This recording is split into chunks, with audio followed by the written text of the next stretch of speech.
தென்னாடுடைய சிவனே போற்றி, தென்னாடுடைய சிவனே போற்றி, நாட்டவர்க்கும் இறைவா போற்றி, நாட்டவர்க்கும் இறைவா போற்றி. இடத்துல கூடியிருக்க என் பிள்ளைகளுக்கு தாய் தப்பன் வந்து ஆசீர்வாதம் பண்ற தாவும் எல்லா பிரச்சனையும் உங்களுக்கு தீர்ந்துச்சு தாயி.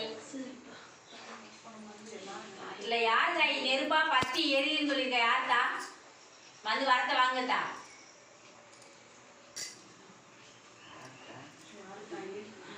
கால் எரியுதுன்னு நினைச்சேன்.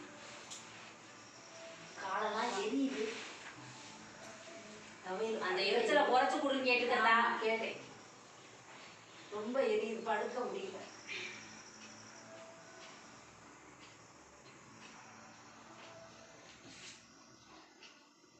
என்னதானே தெரியல. அப்ப எனக்கு எது வந்ததுன்னு உனக்கு தெரியுமா தாயி? தெரியலையே. அப்பயும் கழுத்துல ஒரு மாலை போடுவீங்க. உத்தராசம் இல்லத்தா, அதை அரைச்சு காலையில பசும்பாலில் குடிச்சிட்டு வா. சரி. இந்த அப்பேன் உனக்கு முத தீர்த்து வைக்கிறீ பாரு.